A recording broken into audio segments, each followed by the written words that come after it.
I'm back to another album review.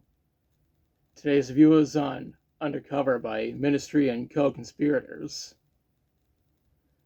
This collection of covers, re-recordings, and remixes from the band. The album was produced by Al Jorgensen. Engineering and drum programming were provided by Sammy D'Ambrosio. The assistant engineers were Andrew Davidson and Karma Chima. Recording and mixing took place at 13th Planet Studios. The mastering is done by Dave Donnelly at DNA Mastering.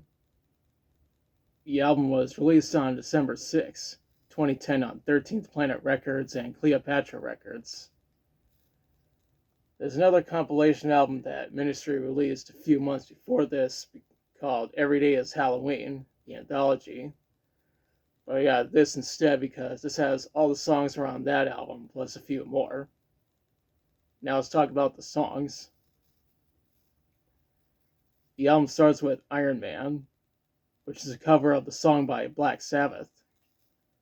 That was actually the first Black Sabbath song I ever heard, thanks to the fact that the music video was featured on Beavis and Butthead.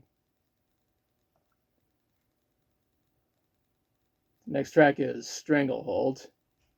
The original version was made by Ted Nugent, aka Nugent the Nazi. The track was also covered by Tool. Just like Ministry, Tool made a version that's superior to the original. After that is NWO.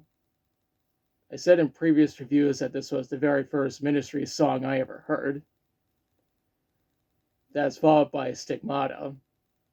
The original version was track 1 on The Land of Rape and Honey.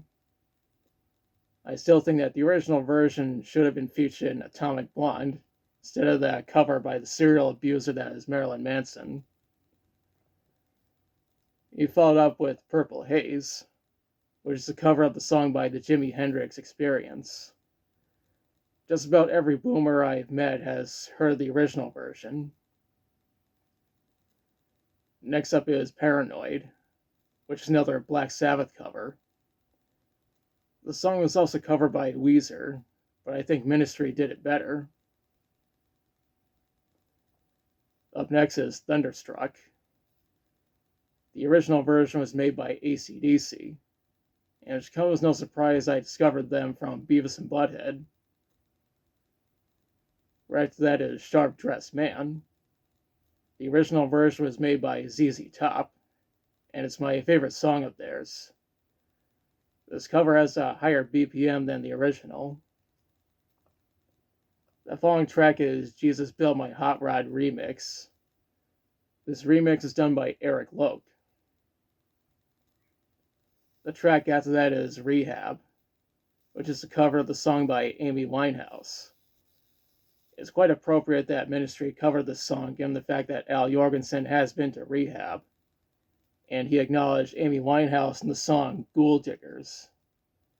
This may be a hot take, but I think this cover is better than the original. What's next is Every Day is Halloween.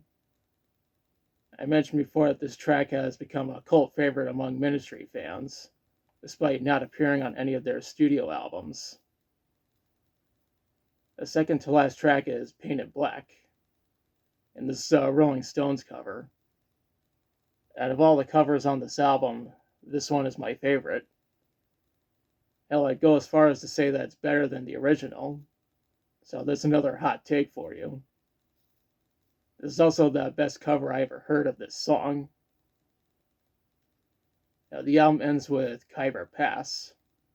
This was the final track on Rio Grande Blood. I couldn't find any information on how this album formed commercially. Critical reception was mostly positive, even though Classic Rock thought it was okay. Now for my thoughts. I think this is a really good album.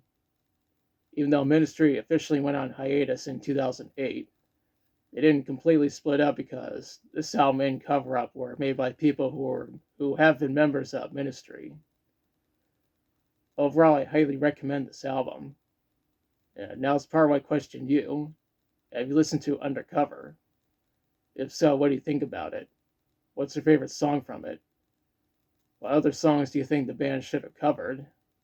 Let me know in the comments. If you like the video, be sure to like, share, and subscribe. Be sure to press the notification bell to notify future videos. Thanks for watching, and I have something special planned for my next review.